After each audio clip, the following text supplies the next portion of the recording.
Okay.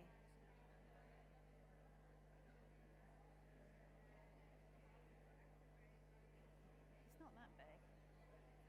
No, but I'll tell you after.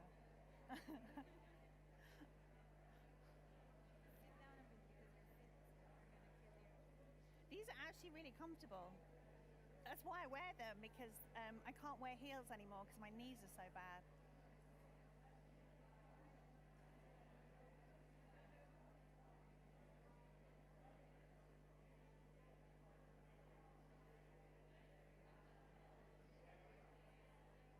I can't.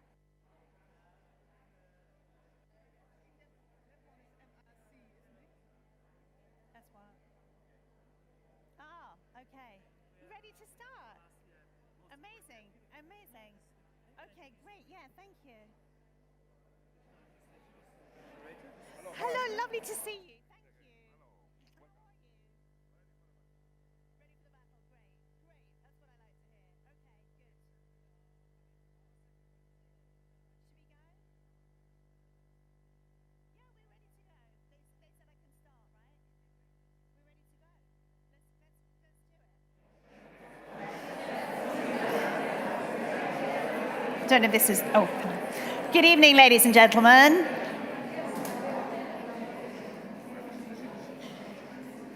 Ladies and gentlemen, distinguished guests, EU Commissioner Miguel Arias Cañete, a very warm welcome to you all on this gorgeous summer evening. It is gorgeous, it's quite warm. If you've got some water with you, do have little sips. But it's a beautiful, beautiful place to be this evening. I am delighted that you've chosen to be here with us. My name is Lucy Siegel, and it's my pleasure to welcome those of you here in the Residence Palace, and those of you joining online. We have some little cameras here. We mustn't forget our wonderful online audience here tonight. This is the 11th edition of the Sustainable Energy Week Awards. These very special awards were launched in 2006 by the European Commission to acknowledge and applaud successes in the transition to clean energy. These awards have become a reference for the sector, highlighting projects across Europe finding creative and ambitious solutions to shape our energy future. So this evening, we are set to celebrate some very dedicated people who've developed 12 very different projects, from local initiatives to industry-wide programs. They are projects that help citizens, industry, and the public sector work together towards the energy union. So first, big congratulations to the representatives of our 12 nominee projects. From Åland Islands, Finland, Belgium, Denmark, Greece, Ireland, Italy, Portugal, Romania, Slovakia, Spain, Sweden, and one EU-wide project selected from more than 100 entries for their passion, for their expertise, and their tenacity. I think we should applaud everyone here in the room just at this point.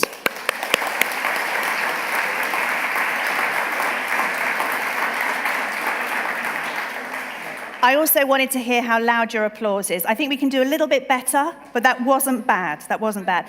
Okay, before I continue, just a bit of boring housekeeping. Please put on silent anything in your bags and pockets that may well make an unwelcome noise during this evening's proceedings. But please do not turn it off. Oh no, we want you to tweet. We want you to tweet away like little birds as much as you can. We're actively encouraging that tonight, so spread the news of these amazing awards using hashtag EUSEF17. And for those of you for whom that wasn't immediate, it wasn't for me, that's EUSEW17. I had to learn these things. Now, you'll also need Wi-Fi, won't you, to tweet. So if you don't have the passcode on the back of your badge, which you may do, let me furnish you with it. The network is EUSEF 2017, all in capitals, and the passcode is EUSEF 2017 ! Okay, let's get tweeting. I better give you something to tweet about, so let's get on with this. We are being photographed and web streamed live, so please look as happy as you can, because you never know who's going to be watching. And we're here to smile. We're all here to celebrate. That's what these awards are about. And as I said, we want some enthusiastic clapping tonight. So let's have another little practice. Put your hands together, please, and let's hear how the applause is going. So good, so good, so good. Okay, save it, save it, save it, save it. We don't want to peak too early. Right, the energy sector powers all other sectors. It has huge reach and scope.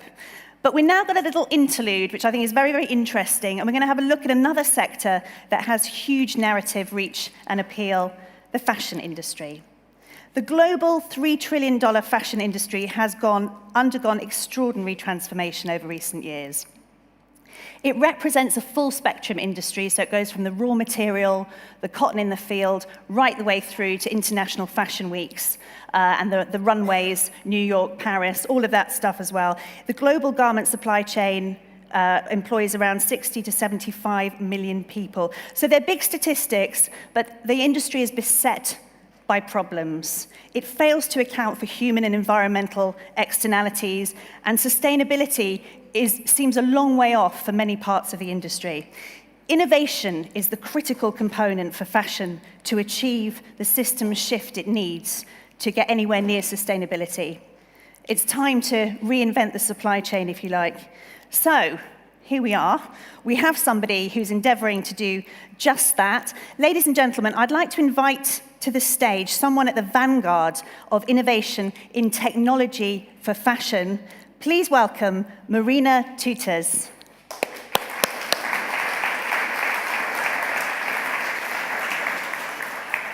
Welcome, Marina. It's a pleasure to have you here tonight. Thank you so much. Let's step forward so we can talk to our lovely audience here. I want to start with why. Always start with the why. Why did you decide to combine fashion and technology? Yeah, when I studied fashion design, it frustrated me that the product itself, like the pieces that you and I are wearing right now, are actually being made with the exact same materials as ages already. Like the last material innovation widely accepted by the fashion industry is polyester, and that was 1953. Wow. And the way on how they are made, well, with the exact same tools and machinery as actually Levi started off end 1800s when they started mass producing. So how come that everything is changing and innovating and making use of new materials and new processes, but these things that we are wearing so much and we are spending so much money on don't innovate at all? So that was actually the start.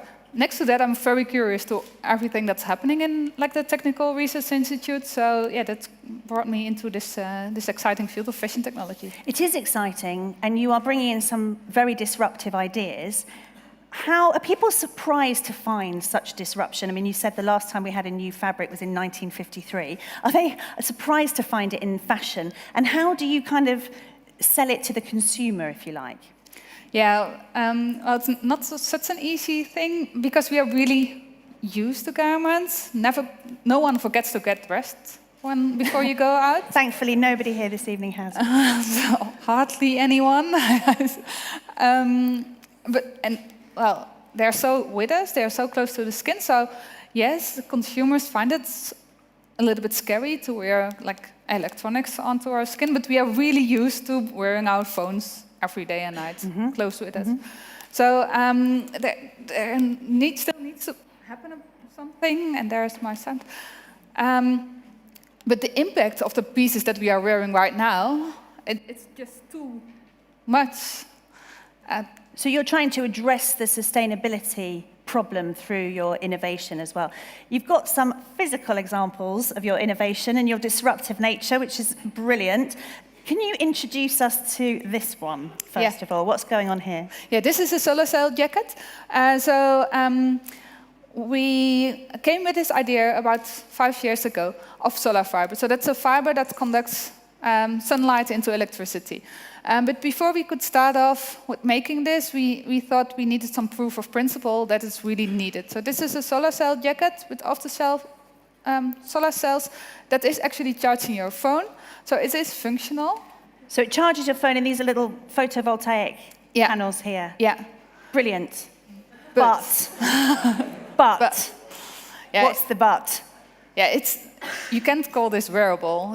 It's has those hard, scratchy edges. It's not like robust. It's not washable. So, well, this also brought us to the conclusion that we really had to go into the fiber itself. So, if we want to do energy charging with garments, then we should go more into that direction indeed. Okay, which brings us to this garment here. So this is becoming more functional. So just explain briefly what's happening in this one. Yeah, so here you see fiber optics. So these fibers are treated so that they get the sunlight in, then it are being transported to these tiny photodiodes here, and this is the position where light converts into electrical current. So this is starting to be knitted into the fabric. Yeah, it's totally integrated, knitted in, and then the next one you see that there's this weaving structure being used, so it's the same kind of technology, but way more into the fashion processes on making garments, making cloth. Okay, so now I'm going to do what everybody wants to do on a really hot night. I'm going to put a scarf on for purposes of modeling. Okay, we'll leave the cape on the mannequin, but this has got, what are these little diodes in the cape, embedded in the cape? Okay, this is wonderful actually, because it looks like embroidery, but I know it does something. Yeah, and it's also woven in. So this is the first attempt for us, at least, to make cloth that is photovoltaic on a machine level. So with mass production tools. Together with a weaving company, we prepared their weaving loom so that fibers could continuously go through, because that's what we needed to get it functionalized. Well, next to that, you can see on a tiny screen how much it measures, but that's not so much as we are inside right now. Today, would have been a perfect day to start. Can you imagine this as standard clothing? And when?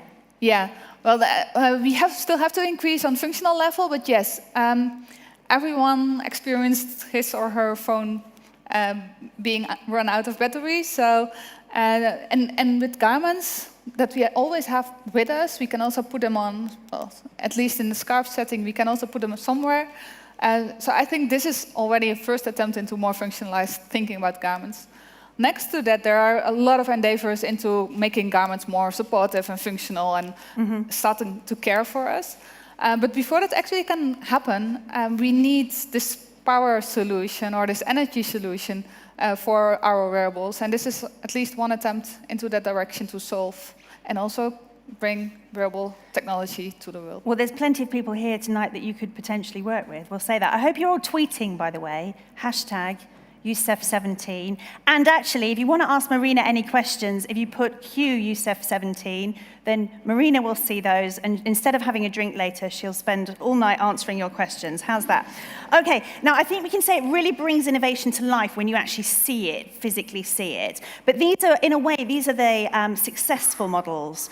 Everybody in this room, I don't care what you say, everybody will have tried and failed at some point. All of you guys who innovate have tried and failed. Tell us about some of the challenges. Yeah, so as we went really quick through the presentation, the main challenge was, I think, making them, on the one hand, doing off-the-shelf technology, as you see here, but on the other hand, I want to have this really happening into the fiber. So also increasing like material research level.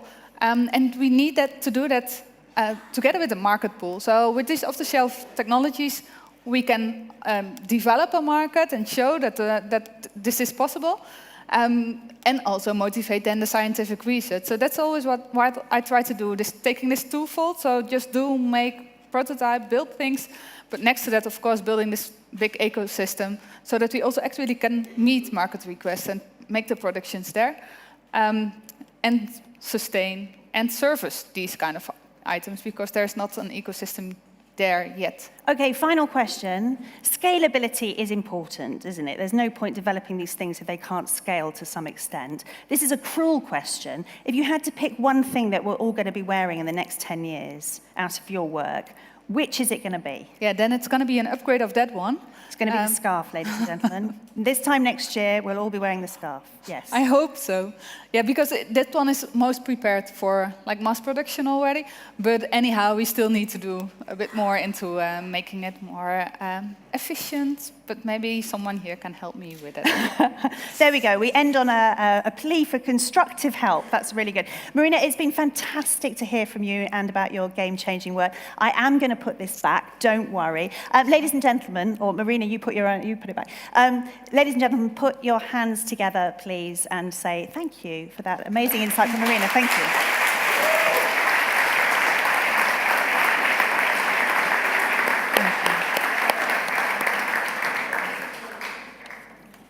That was wonderful. Thank you. I very much enjoyed that. Okay, so you know that you have to tweet. That's very, very important. And we are going to move on. We're getting closer to those awards, to that nail-biting stuff. Next, I would like you to put your hands together to welcome EU Commissioner for Climate Action and Energy, Miguel Arias Cañete. Commissioner, if you could come and please officially open this ceremony for us. Thank you, Commissioner.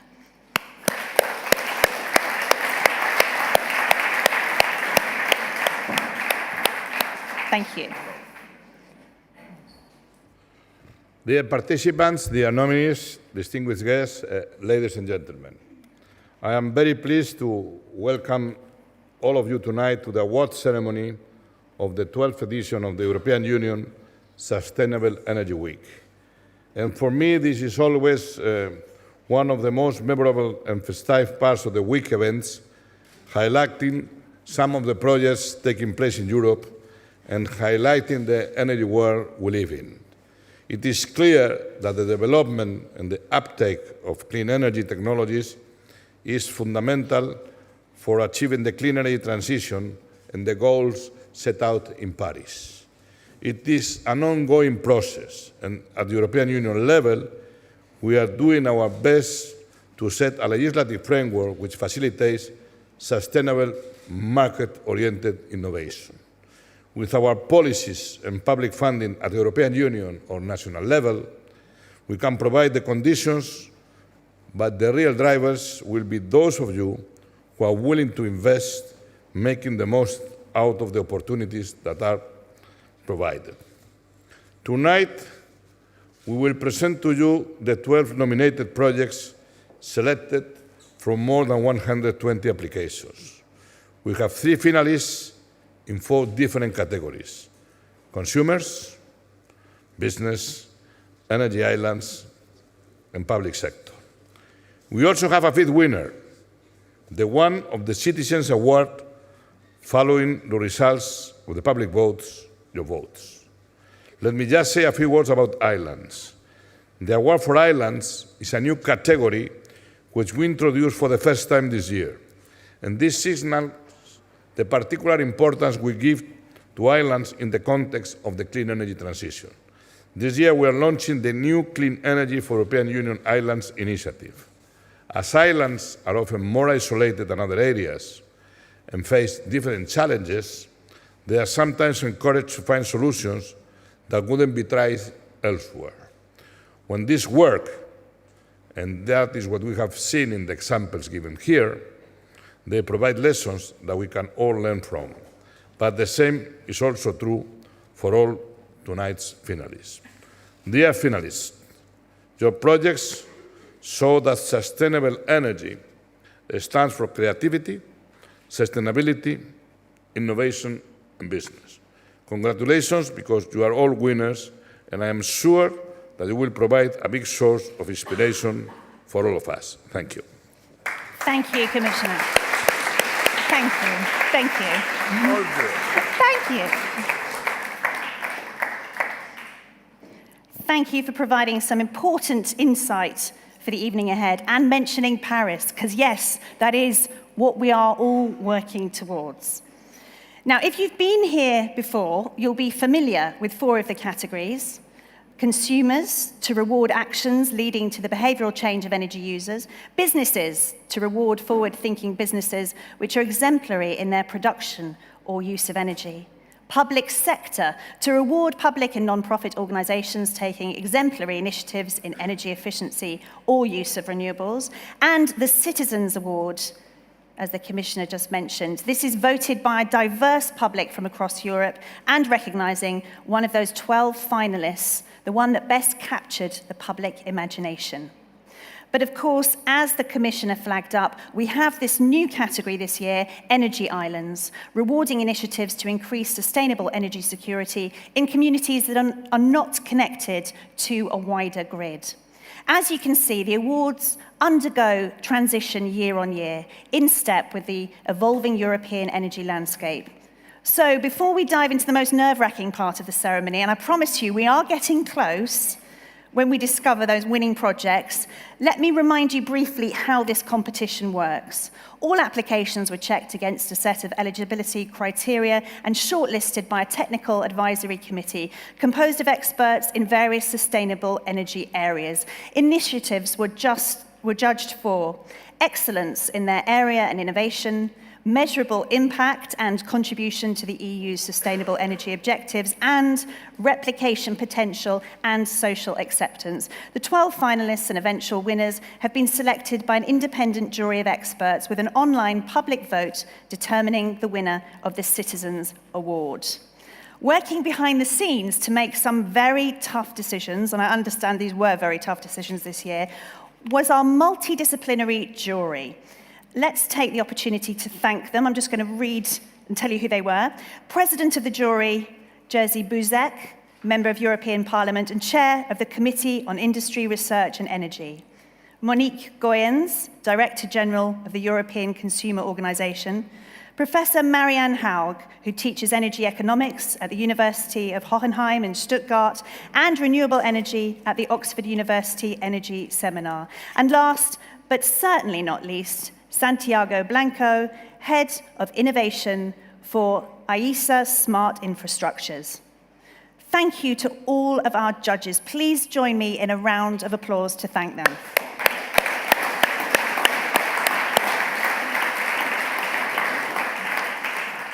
Okay, it's here. Let's start. These are the awards right now. Our first category, consumers. This category rewards actions leading to behavioural change of individual energy users. Let's take a look at the 3 finalists.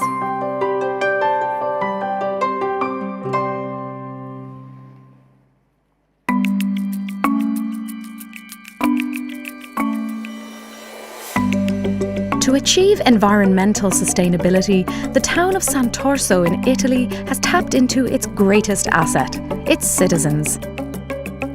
An energy help desk helps to raise awareness and encourage renewable energy uptake by providing advice on how to reduce energy bills and invest in solar panels. The project has also inspired 31 families to form buyers groups in order to purchase new energy technologies at lower prices. Around 56 tons of CO2 has been saved annually, making Santorso an even more pleasant place to live.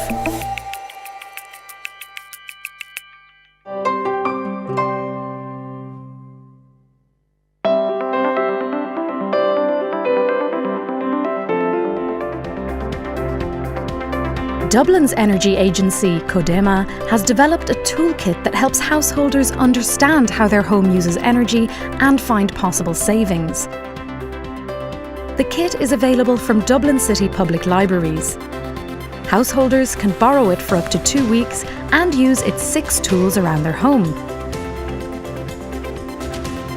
Its suggestions can reduce a home's carbon dioxide emissions by 1,000 kilograms, saving the householder up to €450 a year.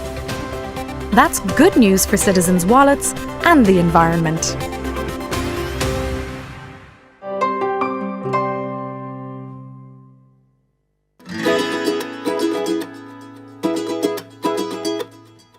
Top 10 is driving a shift to energy-efficient electrical goods through consumer power.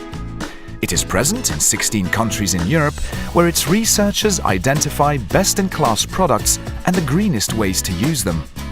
Consumers access this information through national websites. Retailers use it to promote sustainable products. and large buyers use it to invest in energy-efficient equipment. 2 million people a year now visit Top 10 sites, choosing products that save around 600 gigawatts of energy per year. A big step towards a greener world.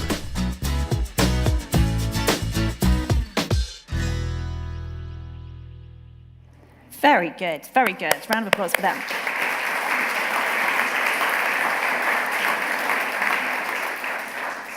Please welcome to the stage jury member Santiago Blanco, Head of Innovation for IESA Smart Infrastructures. IESA is a technology and engineering company with presence in more than 40 countries. Mr. Blanco has been involved in over 30 research and innovation projects in the field of ICT, energy and transport, and will now come up and reveal our first winner. Big welcome, please. Thank you. Thank you. Good evening. And the winner of the EU Sustainable Energy Award in the consumer category is Home Energy Saving Kit. Congratulations.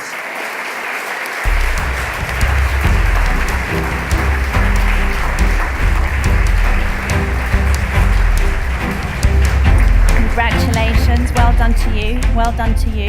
Before we do all our official photographs, do you have a few words that you would like to say? Yes. Home Energy Saving Kit is an initiative which stands out for its closeness to the citizens and for its educational dimension. It provides consumers with tools to experiment at home, obtaining real feedback in everyday life. With these tools, consumers can learn for themselves how to save energy or use it better. Home Energy Saving Kit has also demonstrated its replication potential, not only in urban and rural areas, but also as an educational project for schools, reinforcing learning about sustainable energy at all ages. This initiative empowers the consumers and makes them feel part of the energy transition, thus promoting the behavioral change that we all need to meet the European Union's sustainable energy objectives. Congratulations. Thank you. I'd like to invite Commissioner Arias Cañete to come and present the award. Thank you so much. Thank you. Oops. It's going to fall off the screen.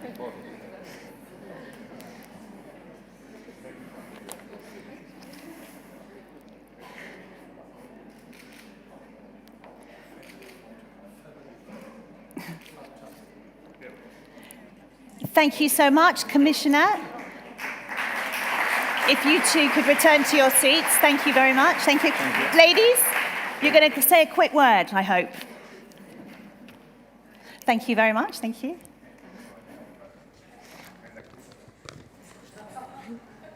So thank you, Commissioner. Thank you to the jury. We're delighted. We actually didn't think we were going to win, so we're absolutely delighted to accept this award for the Home Energy Saving Kit. It's the first scheme of its kind in Ireland, and we're absolutely delighted to have it recognised here at an EU level. Codeema's unique relationship with Dublin City Council's libraries has made it possible to bring the kit into hundreds of homes across Dublin and making the city a bit more greener and helping our citizens to get on the first step towards their sustainable energy journey. So thanks very much. Thank you. Thanks, guys. Well done to you. Well done. Absolutely delighted, because I myself am half Irish, only the good half, but very, very worthy winners there. Okay, please make sure you're tweeting this, by the way. We've got all these wonderful nominees and winners, so let's get them out there. On to our second category, businesses. This category rewards forward-thinking businesses which are exemplary in their production or use of energy. Let's find out who the finalists are.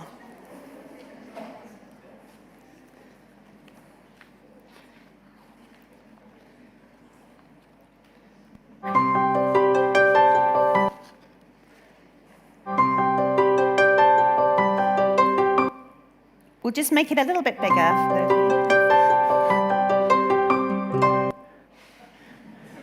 We like this bit, so we'll just keep looking.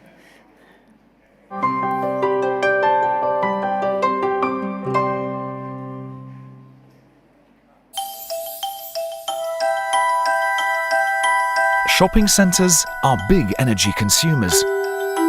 In Portugal, Sonai Sierre, a real estate company, has developed a program to help its centres use energy more wisely. The Bright program analyses every aspect of a centre, from heating and cooling, to energy production, to how people use it. Then recommends improvements and monitors the centre's energy consumption. The program has cut energy use by 10% in 28 centres across Europe, saving €2.7 million. It's creating greener shopping and a brighter future for the environment.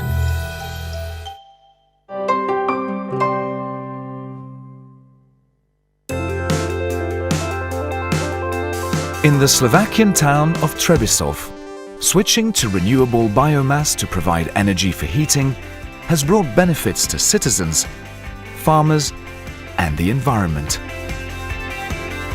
Synbio is a biomass boiler facility that takes straw, wood, and hay from local farmers and turns it into clean, renewable biofuel.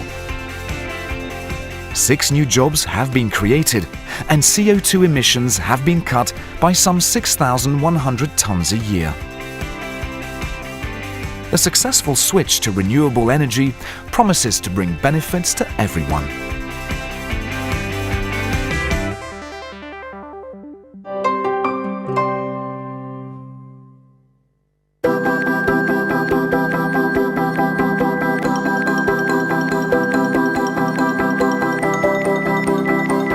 At a pilot wind farm in Antwerp, Belgium, connecting wind turbines to the grid using smart technology increased renewable energy capacity by 40%. The 6 smart turbines are controlled by a new network management system which monitors energy levels on the grid and manages production levels, avoiding congestion and network overload. The project has proved so successful that the concept is being rolled out elsewhere in Belgium.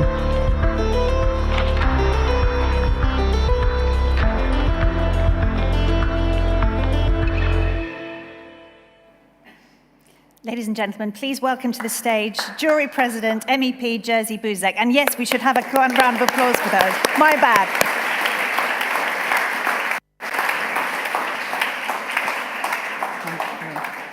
Thank you very much. I'd just like to say, can I just say a few words about you before you start? I think everybody knows you. Thank you very much for invitation. I am the 3rd time in this ceremony, invited by you, Sustainable Energy Week. But this time, first time in the history, I was also invited for the opening session. So thank you very much for the great honor for me. Last year, I was also reading the envelope with the business category. I remember very well. It was Graz, Austria, and they used biomass, certain kind of biomass, to produce a very formal product in a brewery. And all of them were very excited of that, and the result in business was fantastic. And of course, I know the result, but let me read it officially, as it is here, because it's not the same to know something and to read it. It's quite different issue. Business category winner, Synbio. Congratulations. Congratulations.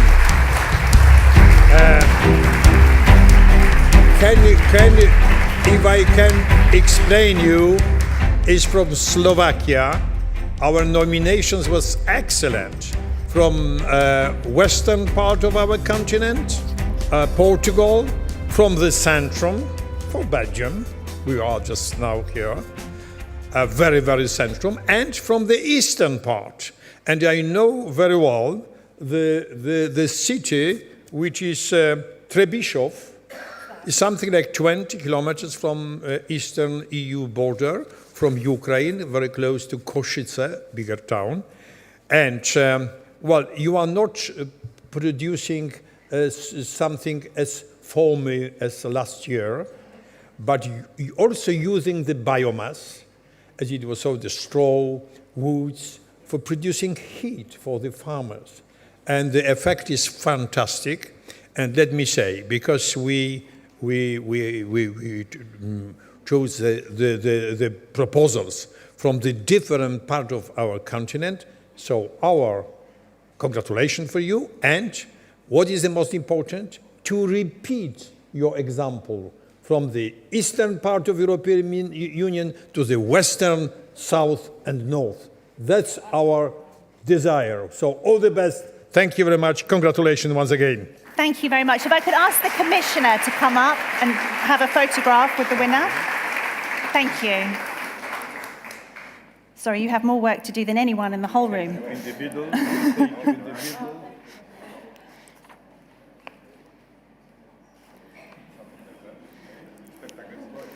All look really happy. Remember, you're supposed to be tweeting, so we all have something to do right now. Hashtag Youssef17. Let's keep that going. They didn't like that one. They want another one. Excellent. Thank you. Professor Buzek, Commissioner, thank you.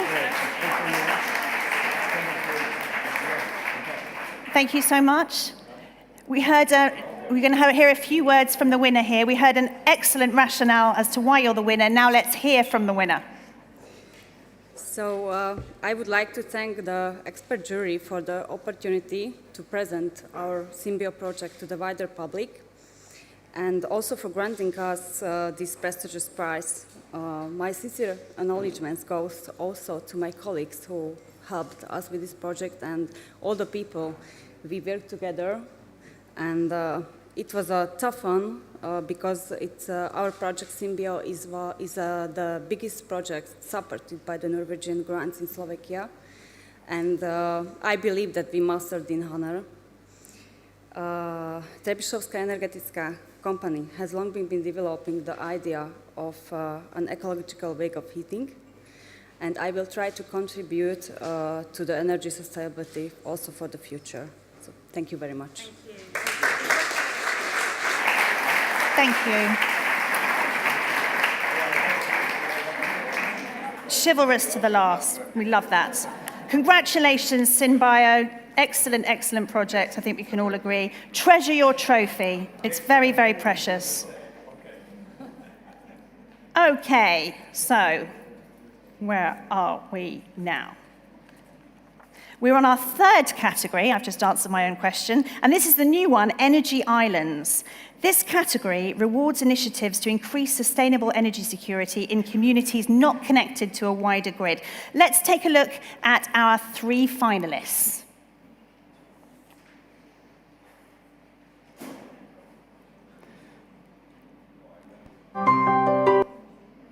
This is a good opportunity to tweet, because we know we do this now.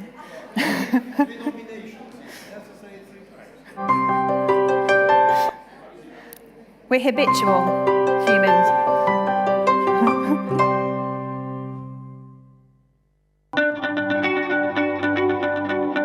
The Danish island of Bornholm is a thriving community and example of low-carbon living. Its 40,000 inhabitants rely fully on renewable energy from bio-waste, wind turbines and solar panels.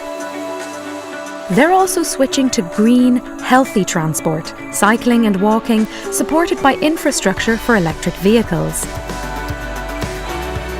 The island is well on its way to its goal of being carbon neutral by 2025, showing other communities how a sustainable energy economy is possible.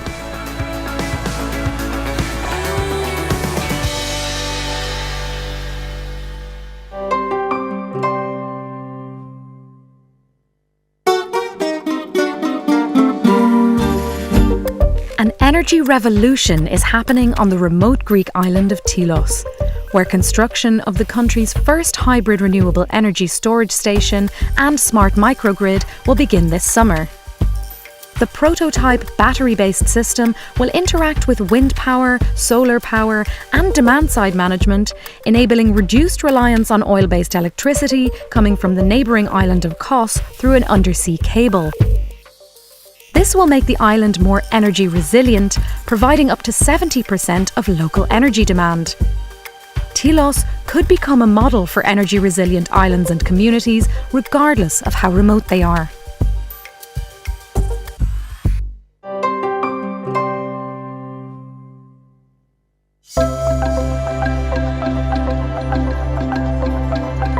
"35 people live full-time on Simskuela Island between Sweden and Finland. The community has turned to renewables to become more sustainable. Heat extracted from the sea warms a commercial vegetable greenhouse. Geothermal energy, a wind turbine and solar panels power an inn which serves this local produce. And islanders now plan to convert their ferry to low-carbon energy. The community is blending the best of the traditional and new to support families. It's an example of the green potential of small communities. Round of applause for all of those nominees, please.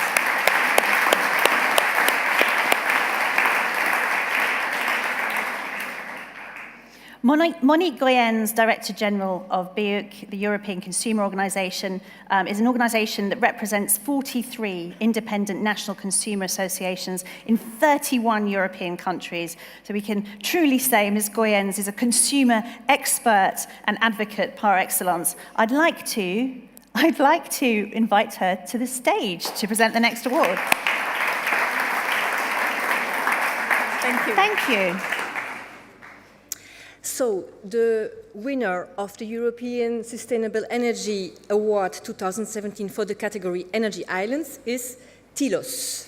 Congratulations.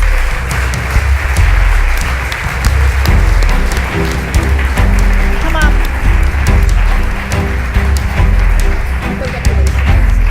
Before we do I'm going to do that hand. Before we do the official congratulations in a second, sorry, wrong hand, Ms. Goyens is just going to give us a little bit of insight into why you won. The jury has decided to award this prize for Energy Islands to Tilos. So you have seen Tilos is not only a very beautiful island in Greece, but it is also a very complicated acronym for Technology Innovation for the Local Scale Optimum Integration of Battery Energy Storage. Wow. Wow. There is, I mean, you must be creative to find something with Tilos still for this. And I must say there is a huge creativity in the acronyms of Horizon 2020 projects.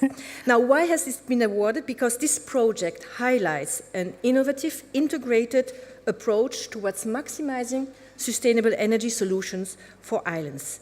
It proposes, until now, a unique interplay between battery storage and grid interconnections and involving many stakeholders, including the local population of Tilos.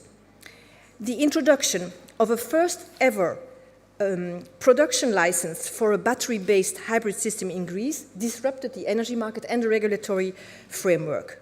With this is a very strong message that alternative, community-based schemes that foster storage become a viable reality and a way forward to address energy security for islands. Congratulations. Congratulations.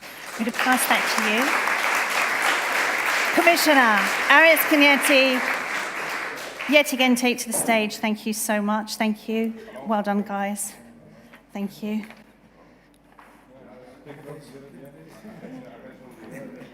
I think while the guys have their photo taken, if anybody can tweet that acronym accurately, I think there should be an extra prize.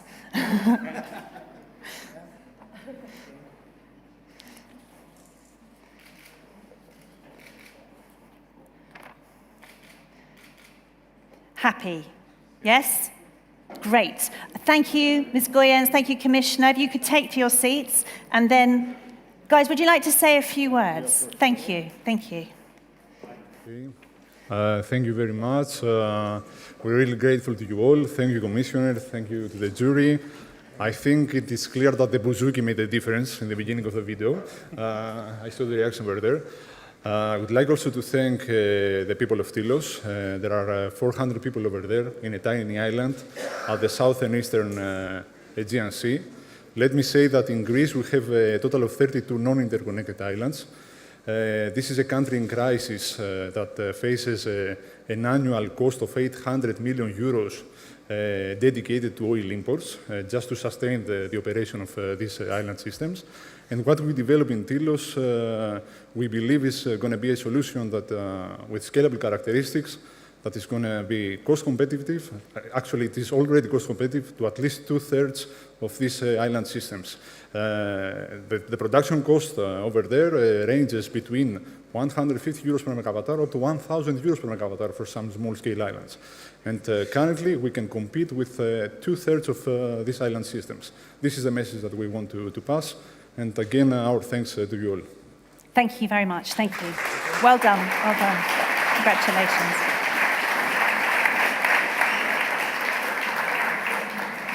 Another amazing winner. Okay, so that is 3 down and 2 to go. Are you still with me? We all good? Hanging on in there, tweeting away. And our online guests, I'm just going to take it that you're nodding happily there because I can't see you. The tension mounts as we move on to our 4th category, public sector. This category rewards public and non-profit organizations taking exemplary initiatives in energy efficiency or use of renewables. Let's take a look at our 3 finalists.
Congratulations to all our nominees.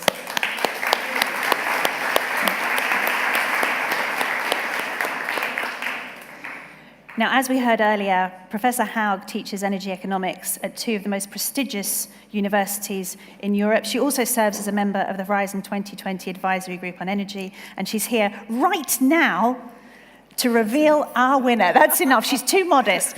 Please welcome her to the stage.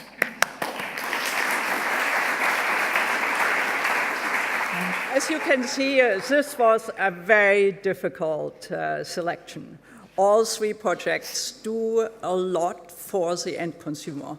The quality of life of all the three projects is really improved. However, the winner, we had to choose one, we had no choice, is Celsius. Congratulations. Do you have any more words that you want to say about the winners? You've got some, yes. Congratulations, guys. Congratulations. Before we do our photograph, I think you've got a few more words to say about why Celsius won, and then we'll do the official. You, of course, wonder what Celsius really is. What a name, a prestigious name, for what, in the end, put district heating and cooling on the European map. As you know, it is very important in the energy unit, but from starting in 5 cities, in 5 countries, and working with 20 units, 20 organizations, today, replication has happened. You have 66 municipalities. You're looking at Celsia to share best practices for district heating and cooling. Of course, local conditions are very important, but getting the best practices is equally important because we are learning from each other across Europe. But last and not least, they also were able to bundle this expertise and turn the table on the Commission by themselves recommending to the Commission, recommending to local governments the policies which make sense for district and heating. This is quite an achievement. Congratulations. Congratulations, very impressive. I'm going to put this. Commissioner, can I call upon you again? Thank you so much.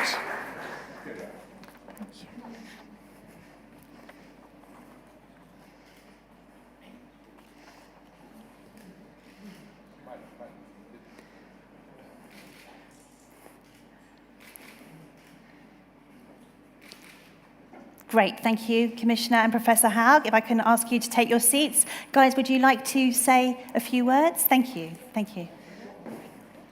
Who's nominated to say a few words? Yeah. I would like to thank the jury. I would like to thank the Commissioner and the organizers for this event. It's, of course, a pleasure to receiving this award. And for us, it means attention. It means attention to district energy, and it is worthy of attention. What it does is to use and reuse energy already available.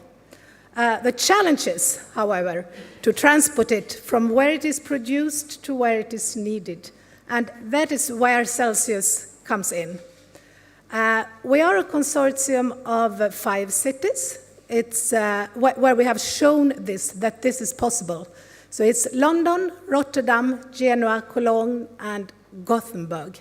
And I would like to applaud the engagement from all the partners within the project for all this period of time. So, yeah, thank you all again. Thank you very much, Celsius, and all your partners in the project. Thank you, guys.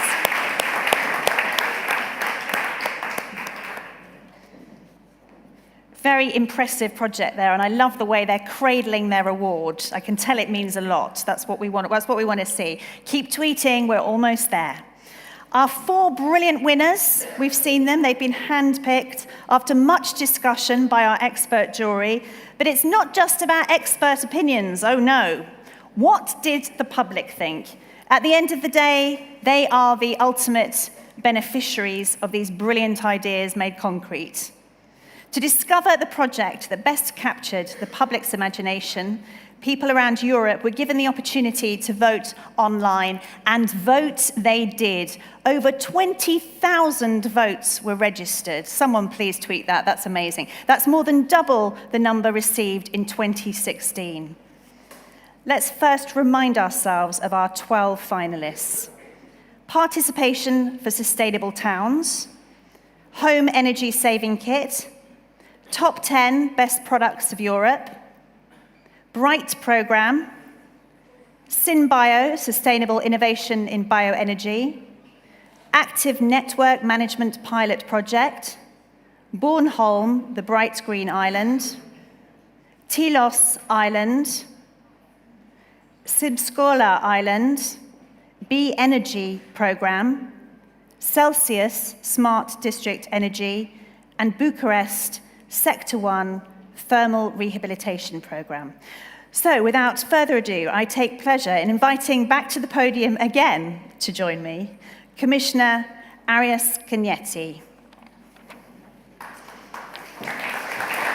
Thank you again. Thank you. Thank you, Lucy. And before revealing the name of the winner, let me once again comment on the remarkable increase in the number of votes that we saw this year, which, as Lucy said, more than double compared with last year. And citizen engagement is key to achieving the clean energy transition, and one of the priorities of the clean energy package is delivering a fair deal for consumers by informing, empowering, and putting the consumer at the center of the energy system. And this public vote shows that we are moving in the right direction. Now, let's put an end to the suspense. I must tell you that my cabinet didn't want me to make the mistake of the Oscar ceremony, and just they gave me the right thing at the right moment so that I couldn't mistake it or change for another thing. And then if we open it, and the Citizens Award winner is Tilos Islands.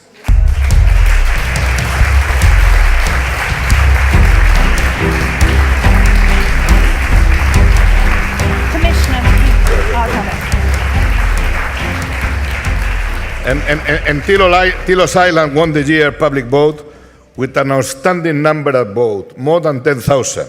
Wow.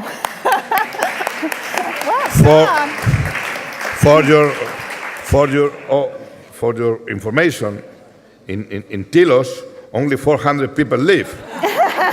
So it is not only that they have been tweeting and voting, they have got support from other parts of the European Union. And for a competition that in total has gathered 22,749 votes, it's an extraordinary result.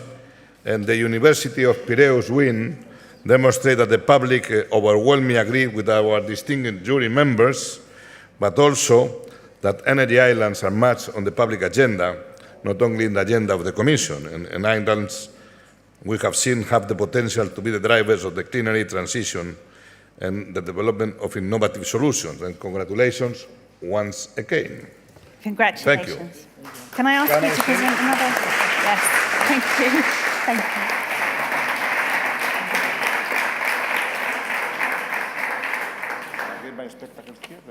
Oh, we lost your spectacles. Well, it will be a problem. I hope we find them. Okay.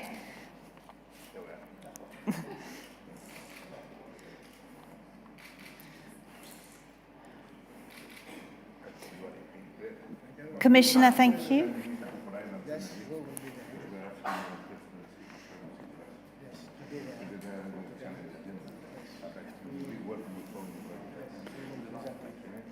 Commissioner, thank you. Now, the Commissioner explained beautifully there why he thinks you're a good thing. Why do you guys think that the public voted for you? Would anyone like to hazard a guess? We will take 1 minute each. Okay, yeah, I think you've earned it. For 10,000 votes, we can give you... Thank you very much once again. To attract 10,000 votes, that means you have made a great campaign. So I would like to thank the members of the Tilos team that organized this amazing campaign. At the same time, I want to thank again the people of Tilos. 400, this is the number, this is correct. Let me say that without their help, we couldn't implement this project. They are actively involved by using smart meters and practicing progressive DSM strategies, very, very innovative DSM strategies. They are helping us out in this project of ours. And let me say that it is the same people that have suffered for the last years many power outages. We have recorded a total of 70 hours over 18 months period, cumulative that is, okay. So they are suffering in terms of power quality, and this is not due to the fact that the people of the DSO over there don't do their work. The exact opposite. They do an amazing effort, but having a subsea cable over there, you cannot do lots with that. Thanks again. This goes to the people of Tilos and goes to every person and people that feels remote and isolated and islanded. Thank you very much. Thank you. Thank you very much. Okay. Should we hold that for you? Just a word from my part. We know how we were honored the project in the beginning. So when we asked some of the people we know how we get this project to start with, they told us that you wrote it by your heart, and this is very important. And this goes to everybody that is working for the Energy Union. We have to work with our hearts, it's very important. And that's what people also recognize. The people that vote are friends, are families, but are people that they know that the project and the love we have for the islanders is that we express our feelings for them and our interest for the citizens they are there. It's a work that we started with Professor Kardellis long before our lab head. It's about 20 years we are thinking about that. And the mayor came and found us, who is passed now, and he asked something for the island. So the idea comes from the island itself with the scientists and the people and the team being there. So I invite everybody to be in Tilos next year when the project will be operative. Okay. Great. Do you want to add something? I'll make a very quick one. Okay. Okay, so I won't argue anymore. So it's just very touching to see. I mean, we did campaign quite a lot, but I mean, hearing tonight the numbers, these numbers of votes, I don't think we reached that far in terms of our campaign. It's just very wonderful to see that, the wider public saw the magic of Tilos in the same way we saw it when we're putting together the project. And that's very, that's very moving. That's great. Thank you. Thank you. Congratulations.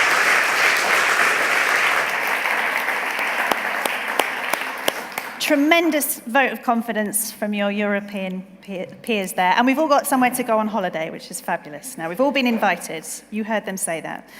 Okay. Well, you guys can all put your feet up now as I bring the ceremony to a close. Phew, that was very exciting. I hope you've all been hitting your smartphones and tweeting. I don't want to be disappointed when I look back. If not now, then maybe over a few drinks. But I'd like to say a few very important thank yous. I'm going to run through this quickly because I know it's just me that stands between everyone having a drink and relaxing.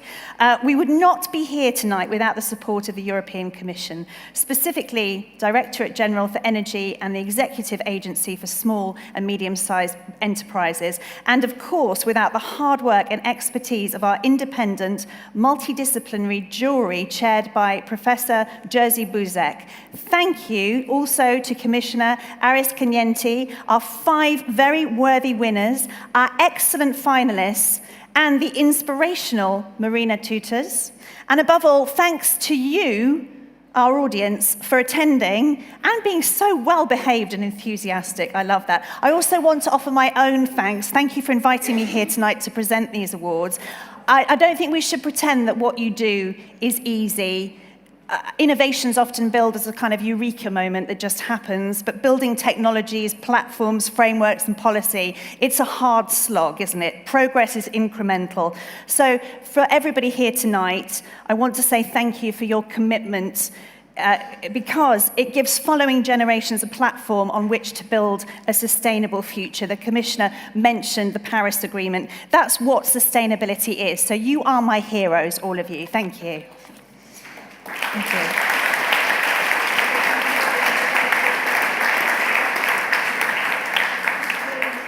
And on that note, more work for the heroes, would you believe it? We need the finalists, the winners, and the jury to come forward for a family photo with the Commissioner. Again, Commissioner, thank you for all your hard work tonight. You'll all receive a certificate. And then there's some interview opportunities for journalists. And now I can really release the rest of you. Go and enjoy yourselves, drink, eat, tweet, and be merry. Not too merry, because you have a little bit more the next 2 days at USAF 2017. Have an excellent evening and a safe and sustainable trip home. Thank you.